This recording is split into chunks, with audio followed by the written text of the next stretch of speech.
ASIFA-Hollywood. This is Jerry Beck, Vice President of ASIFA-Hollywood at the moment. And I'm here with the incredible crew, the major creatives behind Raya and the Last Dragon. And I am going to let them introduce themselves.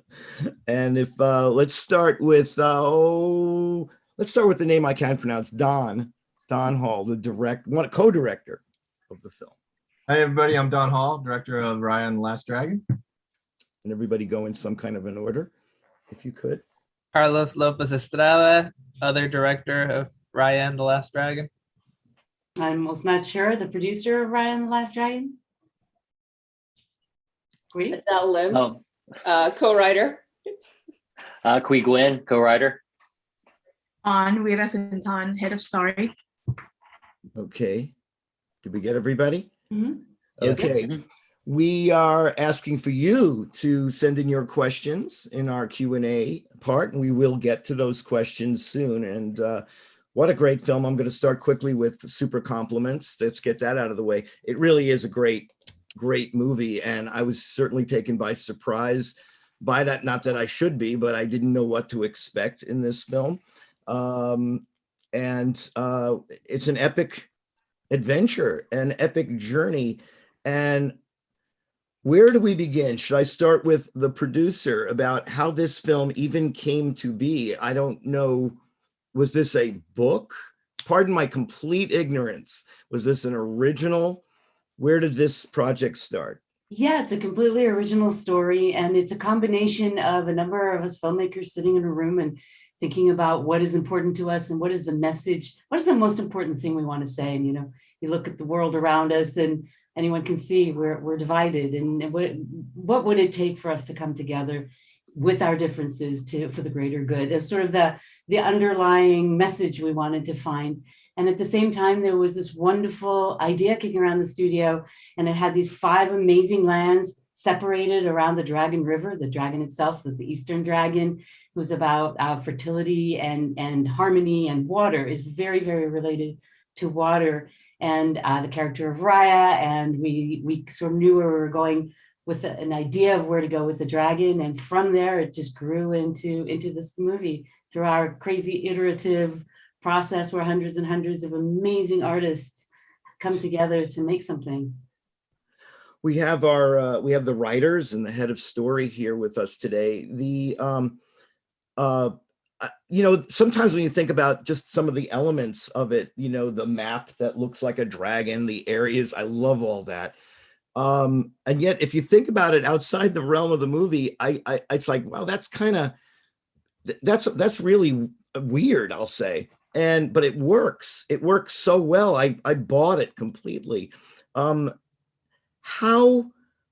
did that come from? I mean, I love that idea that this land was made up of these different parts.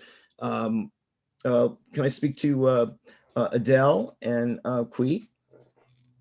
Yeah, I think we were, as a writer, we're just so, it's the first time for Qui and I to work in animation.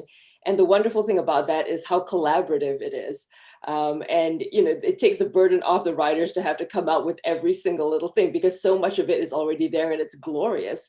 When I first came on, there was already that beautiful land you mentioned, broken up into the 5 lands.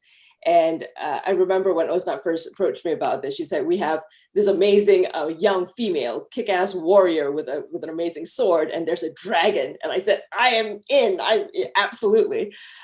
Because I grew up in Southeast Asia. And at that point, the filmmakers had decided to make the region of Southeast Asia the central inspiration for our fantasy land of Kumandra. And, the very first movie I'd ever watched was Disney's Snow White. And so the chance to be able to have a land and a story and a heroine inspired by the people and the cultures of Southeast Asia was terrific.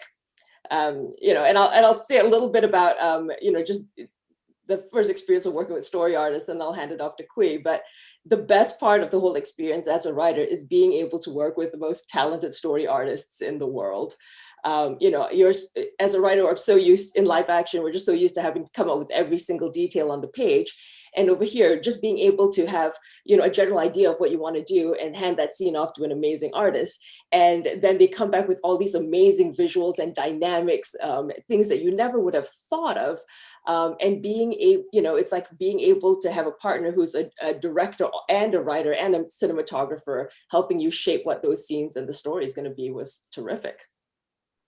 Yeah, my first hearing about the movie was I was still working across the street over with our dear friends at Marvel, and and as soon as I heard that there was going to be a movie where the hero was going to be a Southeast Asian princess, it was something I immediately gravitated towards. It's something that I desperately wanted to be part of, to be able to kind of introduce a superhero that looked like me and my kids out to the world. It was something that just meant the world to me, and to be able to work with all these people on the screen, as well as the like 900 plus folks over at Disney, to make it a reality was a true dream come true. But it is, just to repeat what, you know, what Adele just said, it is a completely new thing for me to be working with all these amazing story artists.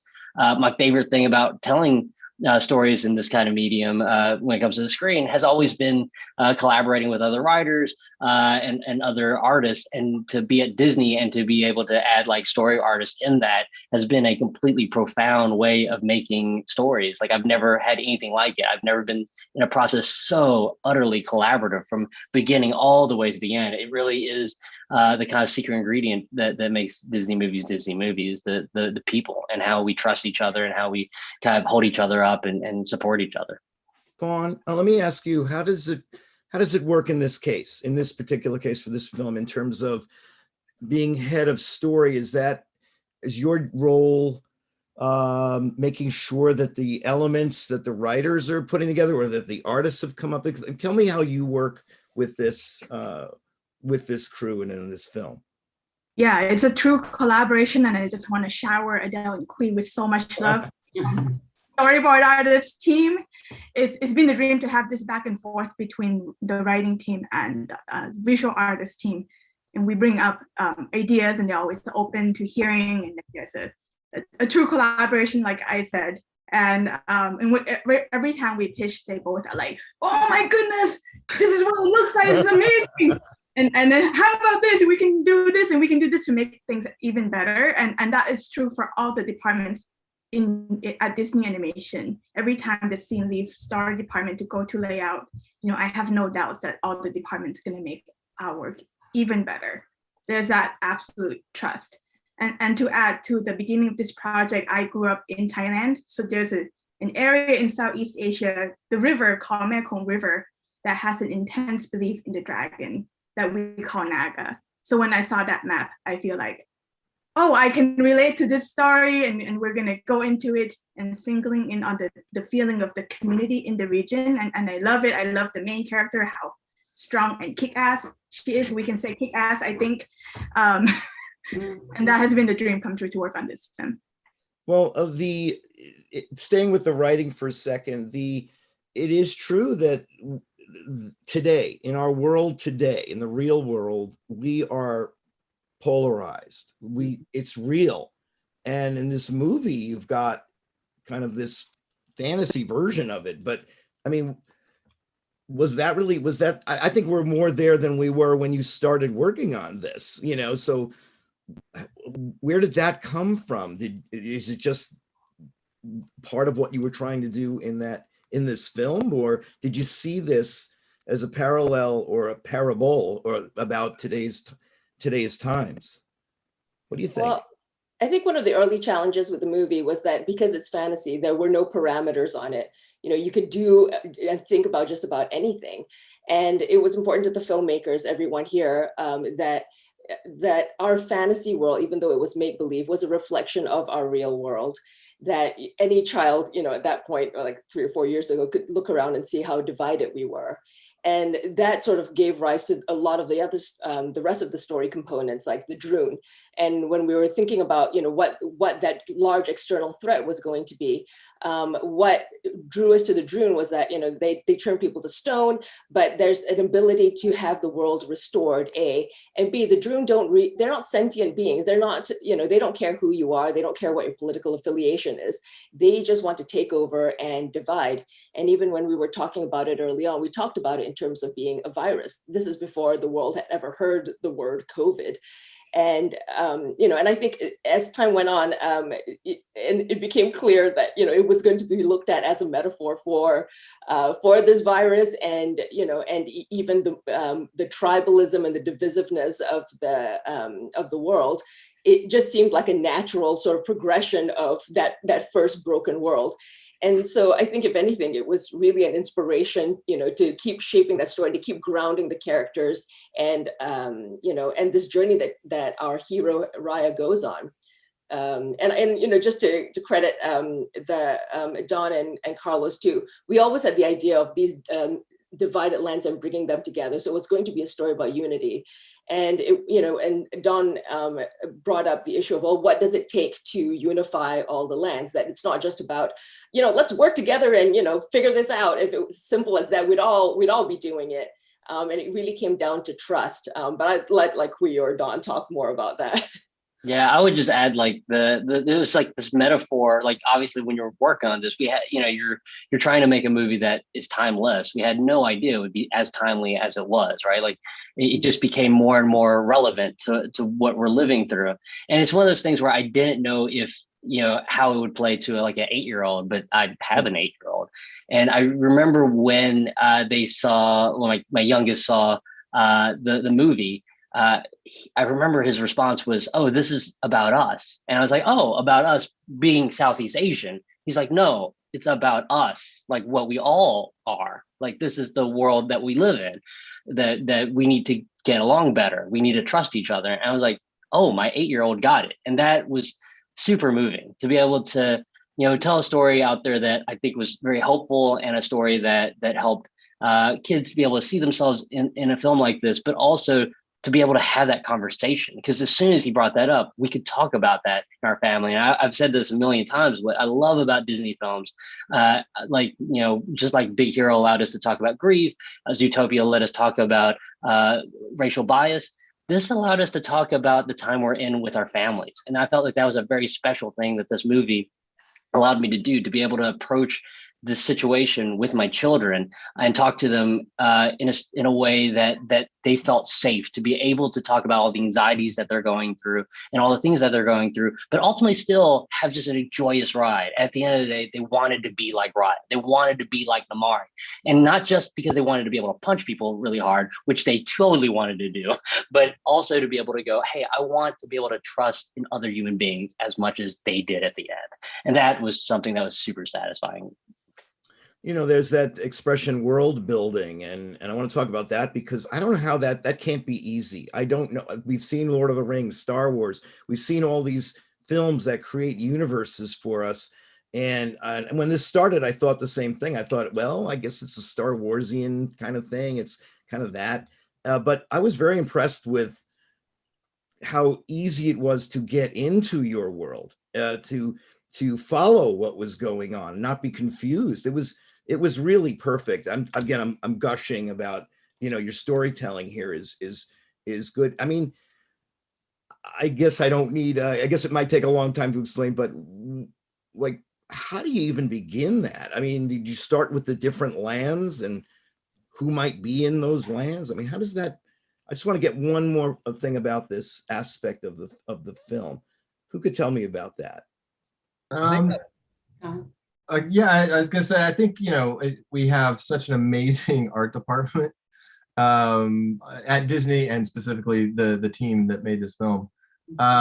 It once the idea was about separate lands, then it was a very easy step to go to, okay, who are they and what will identify them? And then everybody just took all the research, the multiple research trips to the different countries of Southeast Asia, the photographic research, the sketches that were done, the experiential, research, as well as our Southeast Asian Story Trust, which was influential, which was a lot of people that were met on those research trips that came on and became sort of our go-to team to help us, craft this world of Kumandra.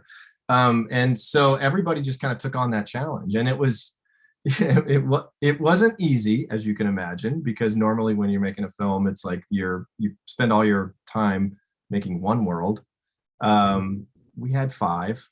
Right. So, and wildly different, from the architecture to the topography to the textiles and the clothing and the weapons, like everything down to the tiniest detail was thought through and crafted with individualizing the different lands in mind. And ultimately, it's just a testament to the amazing artists at Walt Disney Animation, and specifically the art department that made this film, our production design team, and everybody, because they took on that challenge with as much just inspiration as they could. They loved it, and hopefully you can kind of see it in the film. Okay, well, I've got some production questions for you. I'm not even sure. They're high and low, I call them. First of all, did this production last into the era of the COVID era? Were you in the ending of that? Or the production was primarily done during the COVID era. So we were just entering shot production in March when we got notice to take our laptops and go home, because we'll probably be home for 2 weeks, which was already going to be a producer's nightmare. How we're going to catch up the 2 weeks, and we're still home. So the whole production was pretty much, shot production was done from over 400 homes. Holy mackerel. So how did you do things like the fight scenes, the choreography and things like that? Was that, did you shoot live action? I love being a dummy because I have no idea what's a proper question or not to ask. I'm just saying, how did you do this amazing looking stuff? We're going to throw it to Qui, who happens to be a martial arts expert as well as a writer. Yeah, I definitely got the pleasure of being one of the assistant fight choreographers on the thing. But I don't want to take any of the credit away from the animation team. I mean, it was their magic that put it together. Like myself, and like I gave a lot of reference to them. We had a fight choreographer, proper Maggie McDonald, who brought in fighters that she choreographed that became references for them to be able to animate from and choreograph from, like so they could understand the martial arts that we were kind of employing, because we wanted them to be from the region. So they weren't like generic kung fu or karate. They were very specifically these martial arts that you would find in the Southeast region, being Pinjak Salat, Arnis, Muay Thai, Vietnamese wrestling. And you could see all those things that they would employ them, and that would inspire the animators to really, kind of put together these amazing fights that had some real authenticity to them. And then Don and Carlos, then as directors, figure out how to shoot all that, which really kind of created a very, the looks of our fights that I'm so incredibly proud of. But it was very much a collaboration that I think is really exciting, because Qui brought in 2 fight coordinators to work. Essentially, they passed the script pages to them. They translated it into fight sequences, and they came into the studio. This we got to do before COVID, so we got to do it once or twice in the studio, and then after that, it was remote. But they came in and did a demonstration, essentially based on the scenes. They performed like little sequences with the appropriate weapons and sort of like keeping the story in mind.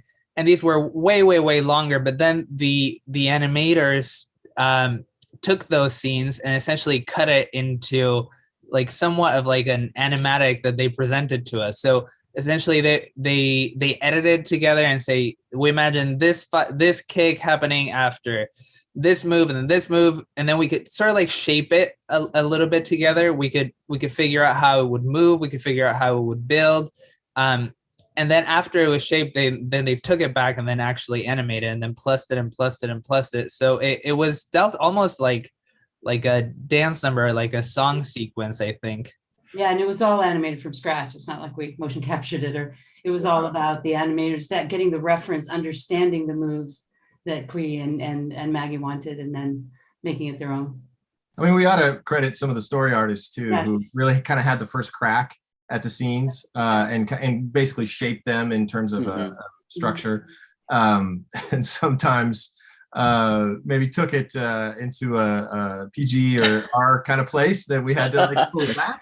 We got into it, Don. We were into it. That's why. I was super into it, but yeah, it was sort of a joyous experience, I think, for a lot of the story team to be able to do that, to explore that, which, you know, a lot of times, you know, in our films we don't. So I think it was, as you can hear, it was definitely a collaborative effort. We are so lucky to have Qui in our story room, as we, you guys would remember that we were like, we got into this corner of not knowing how to get out of that predicament for Raya and Amari. And then Qui was like, okay, 2 people stand up. And here's how you do it. It was like real time experience. Yeah. I think the movie as a whole, but particularly the fight sequences, I think everyone across all departments like really took it as a challenge to up it from anything that the studio had done. So the layout department, lighting, like they really wanted to make this feel and look differently from any kind of like fight choreography that you've seen in animated films. So they really explored camera moves, camera positions, like every little thing that we could do to make these stand out was essentially the philosophy that we approached all the fights with. Wow. I was also thinking about just the acting. Is it wrong to say the acting was gorgeous? I mean, the facial expressions, right? I mean, do you record the actors and their facial expressions to help you do that? Tell us about that. Yeah, we always do that. You know, whenever we're doing a recording session. I think I'm so glad you mentioned that, because I you know, we were constantly just in awe of the performances in this film. I think it's our most beautiful film. I think it's the best animation we've done. And in terms of subtlety, there's some scenes that just we were just sort of in awe. that again, you know, you have Kelly or Awkwafina or, you know, Daniel's performance to look at, but then, you know, seeing it kind of go through the filter of you know, the master animators we have. I mean, Tony Smead's scene, which was, and it allowed us as filmmakers to just say, hey, we're just going to we're just going to have the one shot and we're just going to let the specific scene I'm talking about is, we called it the confessional. It's when Raya first finds the dilapidated boat where she thinks or hopes that Sisu is. And she does that sort of confessional moment where she's hoping against all hope that this is where Sisu is, because it, you know, if Sisu's not there, she doesn't even want to think about, you know, what could happen. And so, you know, it started with the writing, and then Kelly Marie ad-libbed some stuff in there and gave this amazing heartfelt performance. And, you know, we obviously storyboarded it and went through layout. And I think we felt like, man, let's just do it in one take. Let's just have one, you know, very slow, long tracking shot, you know, getting closer and closer to Raya as she's appealing to Sisu, who she hopes is there. And because it was a very vulnerable moment in terms of like Kelly's performance. And we wanted to mirror that in the filmmaking. And luckily we had amazing animator, Tony Smead, who was able to do that. And it just knocked us out. The subtlety of that animation, I've seen the movie so many times, and every time that specific shot comes up, I just lean in a little bit closer and try to realize, like, just the lip movement, it's masterful and so minute, but it really captures something that is just magical. Yeah, it really feels like a film where everybody plussed what they were supposed to be doing, whatever department it was. It really had that feeling. I mean, it's a film where even no matter what the scenes were, and of course every scene is important, but, you know, I couldn't take my eyes off the frame. I was looking at everything. It was just, anyway, it's such a great movie. Well, let me go back to say that to our audience, ASIFA members, if you have questions, please put them in the Q&A. We have a few of them all there already. I think I'll dip in right this minute just to see what we've got going here. The production design was amazing. This is from Steve Lipton. what cultures were used to inspire it?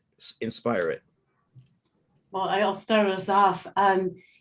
We talked about it a little bit before, but as we were starting our research, we knew it was the Asian dragon, and we knew that it was a dragon who means water, who means life.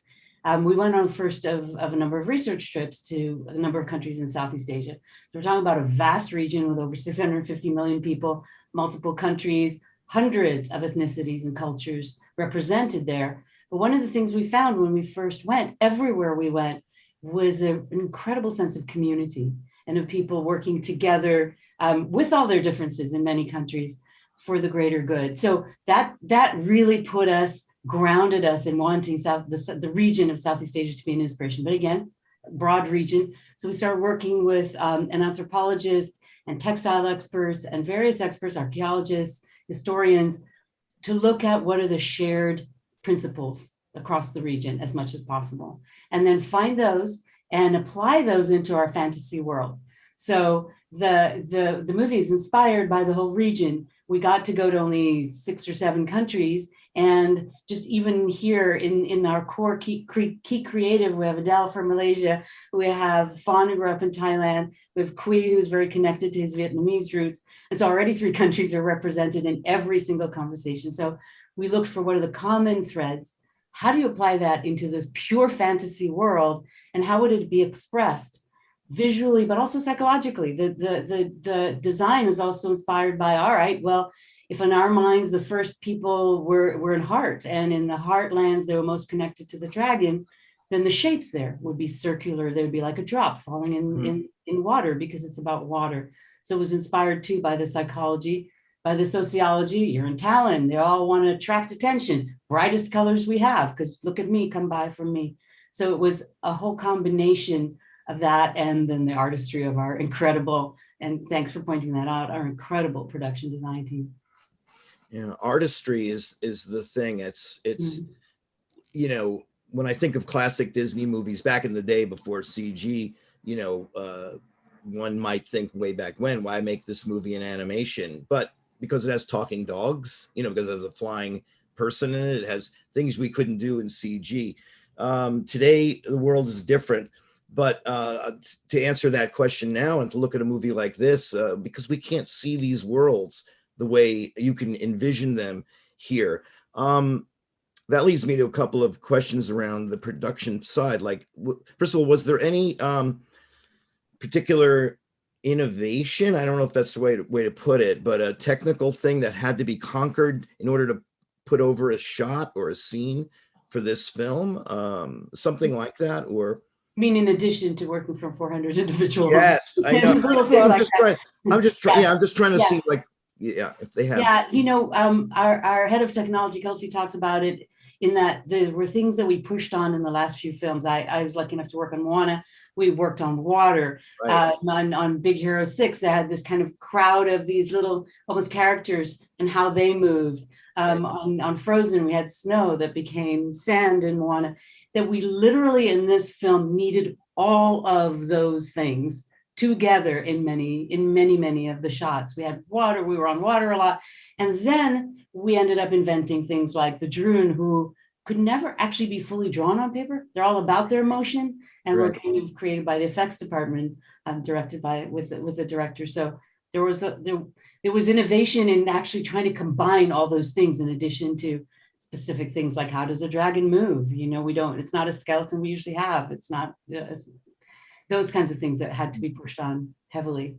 Yeah, and specifically like the running and the raindrops, that's instead of just flying, the idea that Sisu doesn't just fly, she runs on the raindrops. And that sounds so poetic and cool and evocative and beautiful. And then it was like, okay, Michael Kashock, head of effects, figure that out. And so they came up with that beautiful motif, where the raindrop itself kind of pools out into a kind of multicolored piece, almost like a ripple or something like that. Yeah. And so there was a million of those things, in addition to, like Osnat said, the culmination of all the movies that we've done in the last several years where we figured out all these other things. So it was the culmination of that plus a whole bunch of new stuff. That was there one shot that was that was the killer shot? Like whenever you watch the movie, it's like, oh my God, we spent so much time on that. I remember there's this one shot towards the end of the movie when they're in Fang and they all come together, they all start working together, and it's one shot. It's this like probably like 90-second shot that involves every character, insane camera moves, and more importantly, no cuts. And I don't know exactly. I'm not a tech guy, so I can't tell you what the innovation was, but I know that it took all of our render power, and they essentially just had to stop production for everything else until that shot was rendered because it was just so impossibly massive. They could, someone in our tech team could probably throw some numbers and data, but I just know that it was bigger than anything they had ever done, and the fact that it was uncut, it was great. Speaking for everybody listening, I want to say we're all going to be watching that shot from that, looking for that and thinking about it. I remember when they rendered it, it was like a really big thing, and they brought it up in a production meeting, and everyone was like cheering, and it was sort of like a graduation. Sorry, that's not what were you gonna say? No, I was going to say, that one of the things that was a big innovation for us on this film is we have such a vast world. We created every one of these 5 lands and the river. There's so much more than you see, and there's also so much more than you can actually do. And we've used set extension in the past, but this movie pushed set extension to a whole new level. There are entire worlds that were created by this magical department of 5 people who can paint and model and just do everything and create these vast worlds that you see. So set extension was planned in from the beginning as part of the way we're going to realize this world. And for us, it was a big push, and it was amazing. I'm going to ask a question that would normally be at the end right now because what you just said. But are there hopes or plans for a sequel or future adventures in this world? I mean, I think I'd like to see that. I know I'm down for that. Thank you for the vote of confidence. We're so excited to finish a film, to finish a statement. I was on the film for 4 years, and so that we can sort of bring it out to the world, and we're all working on many other films. And I think that the way we approach sequels is, if there's an amazing idea, when the filmmakers like tomorrow, Don, Carlos, or one of us goes, what if? And it's so compelling that we're all caught up in their jet stream, then yes, that's sort of how we think about sequels, because we all have so many stories we want to tell. Well, I hope there is. I think one of our questions from our good friend Bob Miller, he wrote similarly what I just asked. Are there plans for a spin-off movie or series starring Sifu? No, we don't have an answer for that yet. Not a bad idea. We hope so. But the world, the one thing that we keep saying is that the world is so vast, and so much of it is constructed, and we get to see, only a very small sliver of it. So if that day does come, there's a really large, beautiful playing ground for these stories to continue to exist. Well, I think we got asked a question by a reporter once of, which characters would we personally like to see spin-off stories on? And it's funny because every single one of us had just different answers. We had some of us wanted to see Noi and the little Khan baby and the monkeys have their own series. We wanted to see Sisu and Raya go on. We wanted to see, the new dragons, like the dragons we never got to see until the end. Like, who are they? What do they do? What do they have for lunch? What's their jam now that the world's okay? And I think that's whether or not there are spin-off series, it's great that I feel like even my kids and their friends, they talk about them, they think about them, and they think about, what those worlds are, who those characters are, and what adventures that they would go on. So whether or not they live on in reality or, in someone's mind, it's terrific. Yeah, I was about to say, there's like a sequel happening every day in my living room with my kids when it comes to this movie. They have so many different versions of what these characters are going on that it's been pretty incredible to watch. I think that's what's going to happen. Don and Carlos, let's talk about someone who isn't here, another part of the film, James Newton Howard, the music. Tell us about working with him, and what kind of, there's some unusual instruments I think were used in this film. Mhm. You were talking a second ago about plussing, and I feel like that was one particular stage where we got to see the movie for the first time after it was fully scored and the instruments had been recorded. And that experience, I remember Don and I just looking at each other and just being like, what, this movie just became something so much bigger than we had imagined. And even after, inspecting every single frame for months and months and months, we got to hear it with music, and it was such a new experience. Sorry, Don, you were gonna say something? No, that was perfect. I think, with somebody like James, this was actually a very difficult film to score, and because we wanted it, because it is a big epic action adventure fantasy film, right? That's what it is. That's the nature of the film. And so the score had to, do that justice, which James's scores always do. He's known for that. But we also wanted to have more kind of modern influences as well, because the film has some more modern editing patterns and that type of thing. So we wanted the score to reflect that as well. And we wanted it to have or use as many sort of traditional instruments or instrumentation that we could, found from the different regions of Southeast Asia. So it was a really big and tall task to ask of a composer, but I have to say, James was so chill about everything and accepting and collaborative, and it was such a joy because of course we hear the cues over a period of time. We listen and give notes and stuff like that, but it just like Carlos said, you could tell from a very early point that it was going to be a very special score. And that was also recorded during COVID too, right? Yeah, and a lot of times, under normal sort of production standards or whatever, you would go to the composer's studio and hang out and listen to some awesome music. But we had to do it just like this, with James in a little box and us in a little box, and we got a good pair of headphones and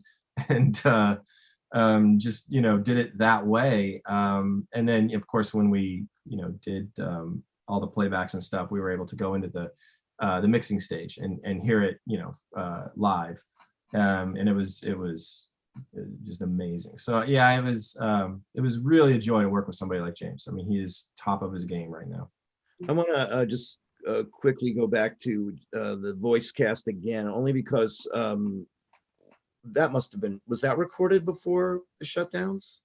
No, we did so much of it from home. Very much not. Wait a minute, I find it hard to believe. It sounds like the entire film was made like within 1 year. I mean, obviously there was pre-production, but the production parts were all. I think we had animated maybe like a couple of shots, 4 or 5, something like that at most. Yeah, and we were still. I mean, these movies continued to be alive until the day that just they can't. So we were still storyboarding. We were still recording. I mean, most of the voice recording that you hear in the final movie, I would say probably like 95% of it was done in people's closets. Right. And they were their own engineers, and they were their own tech support, and they were their own everything. They had to record themselves, which it's just unbelievable. Not optimal. No. And there were a few, records that didn't, like snafus, where things didn't tape or didn't, so we had to do it again. And obviously we did ADR, but they were actually able to.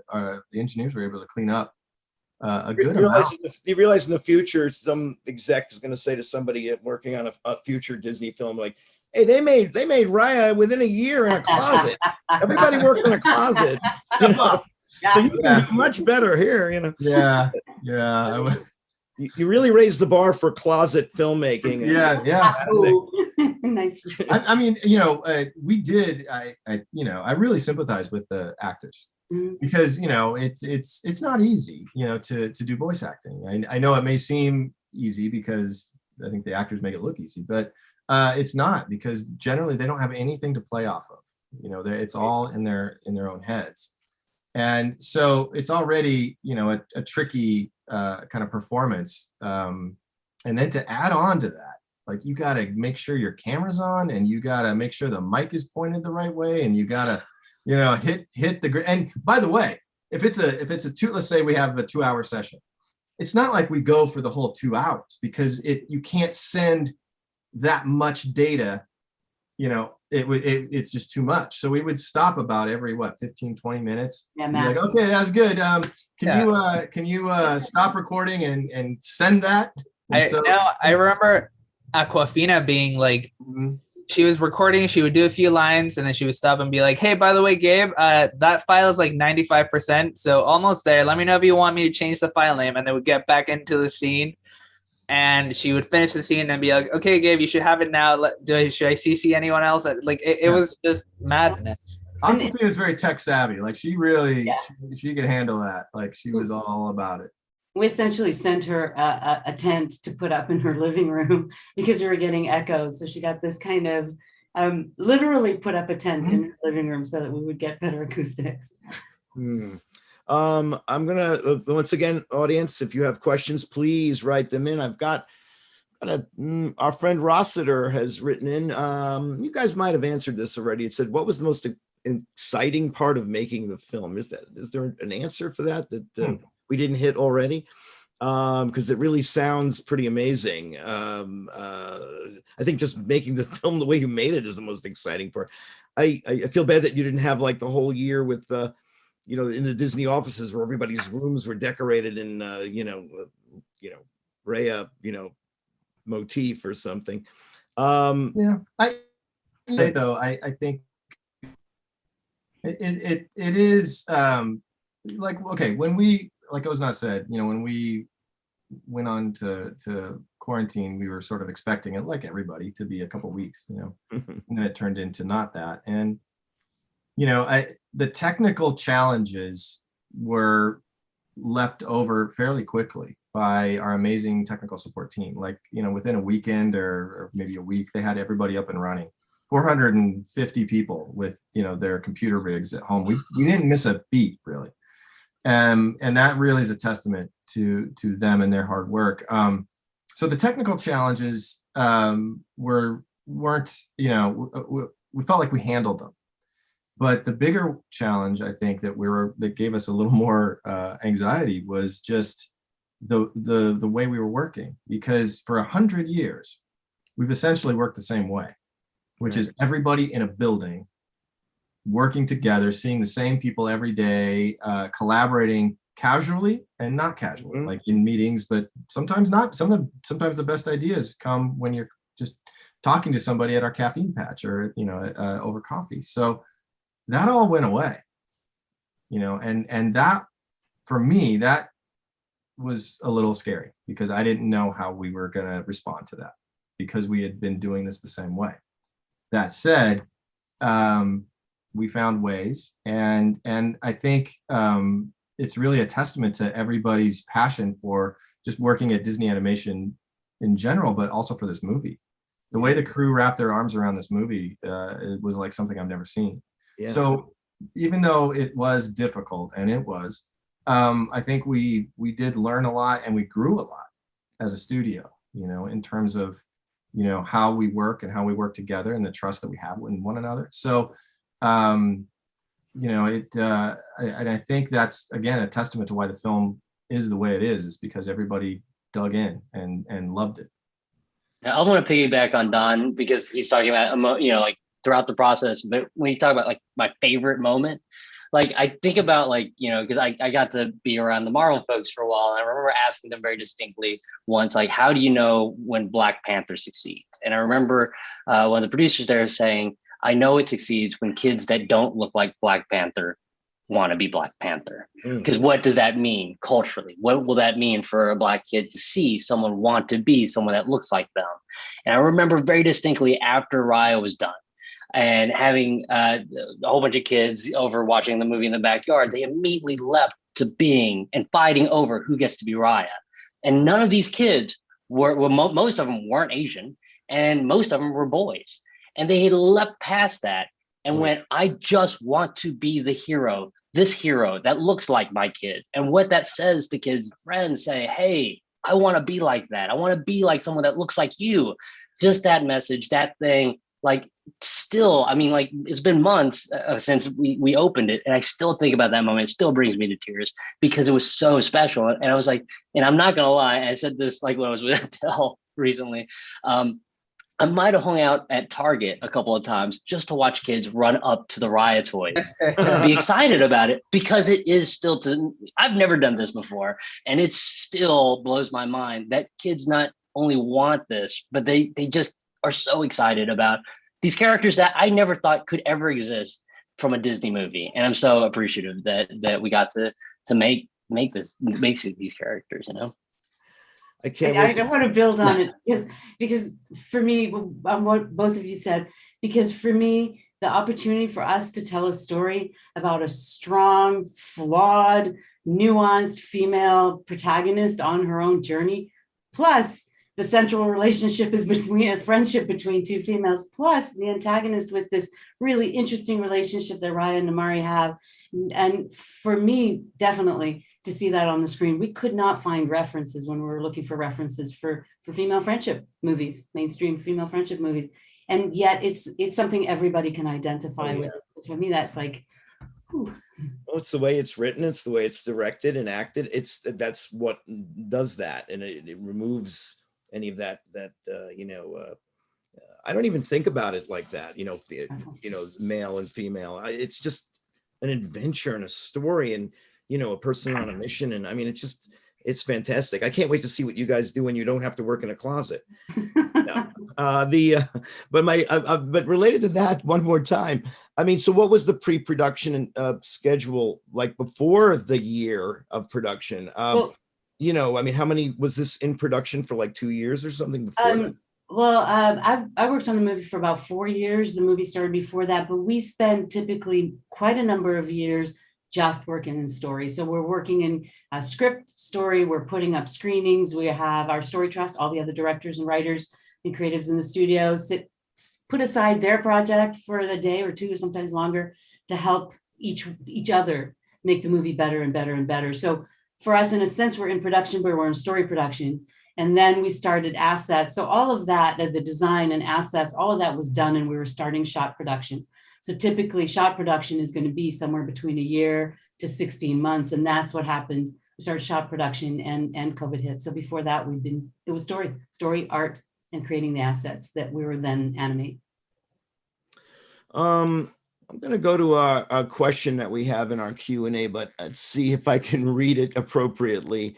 They're basically asking about the choice that the film would take on an Asian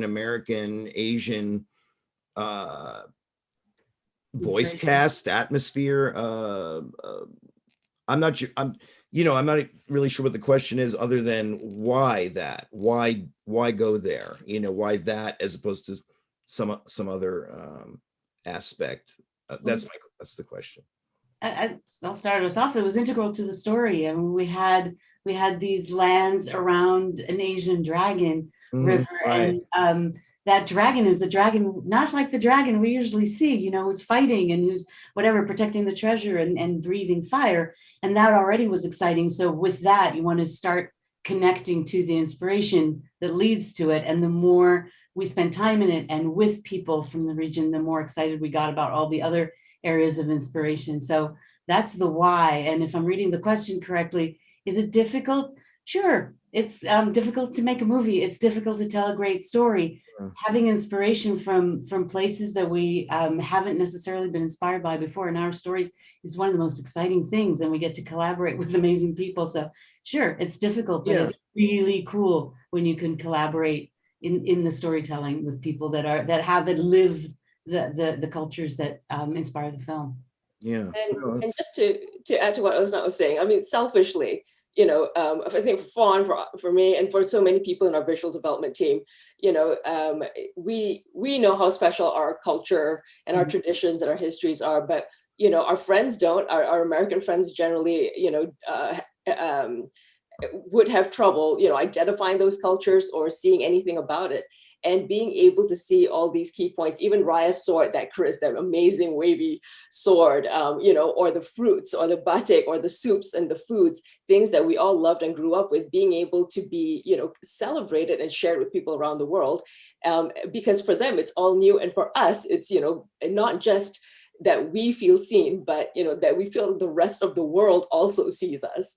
And the other component of it is that it's also having stories inspired from that region of the world, and the themes of community and trust that we had gives rise to a different kind of storytelling that we're so used to having your one conquering hero, sort of vanquishing everything almost like single-handedly. Even if they're part of the team, they're the leader of the team, and they get the big hero moment at the end, and it's about them and taking down darkness. And in this one, it really felt that the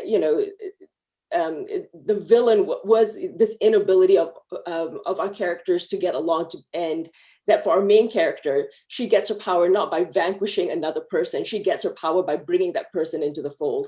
And so the more people that she could bring in to her team, people that thought that they would never work together, people who viewed each other as enemies, their collective power grew, and being able to, bring that to a satisfying conclusion is amazing. And I remember the day in the story room where, because with that end sequence with them coming together, we had done, I don't know how many versions of it, we have 8 screens, we probably had 3 times the number of endings of that particular sequence. And I remember Don he came in, he was like, all right, so we have this thing, it's going to be crazy, but just go with it for a second.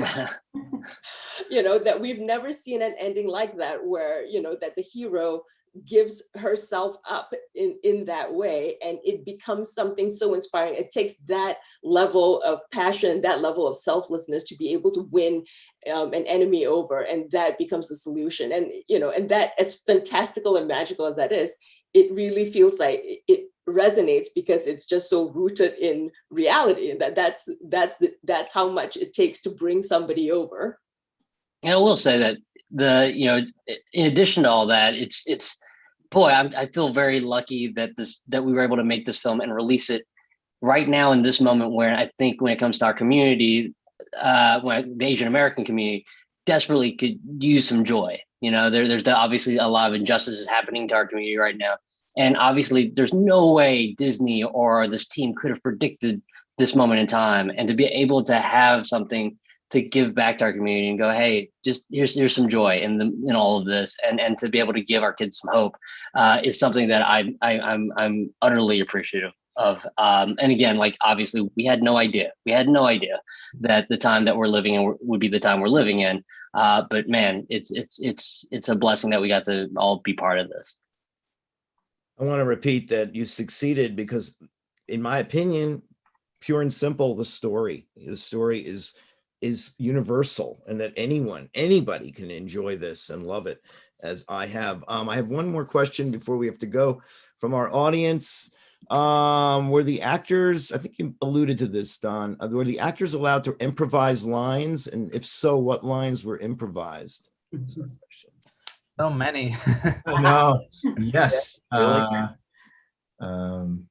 to discredit the beautiful, near perfect script that we had, but they definitely had a lot of liberties. Yeah. When you work with actors like Awkwafina, Kelly Marie Tran, Daniel Day Kim, Sandra Oh, Gemma Chan, Benedict Wong, the joy, one of our greatest joys is improvisation, because it's one of our few spontaneous moments.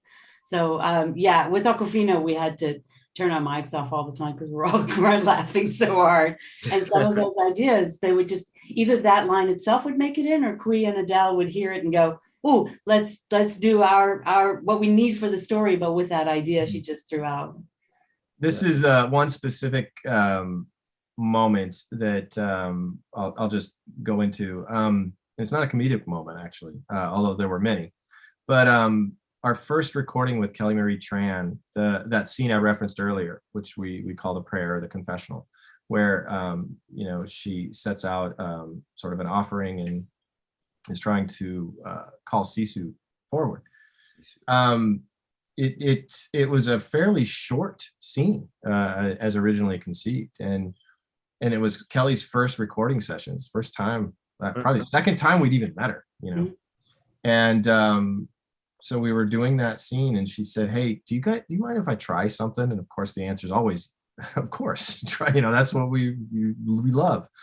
And so she went into that and kind of improv that, a lot of that dialogue, and we were, we all had tears in our eyes. We were so taken by that moment. And then of course, from there it went back, and Adele and Qui kind of crafted it, and so they used what Kelly did and added to as the story changed. So, but that was a moment where Kelly really took that moment of the film and expanded it, beyond even what we were thinking. And of course it happened, comedically all over the place, but it can also apply to dramatic moments as well, and we're always so thankful for that, to Osnat's point, because it does bring spontaneity to our process.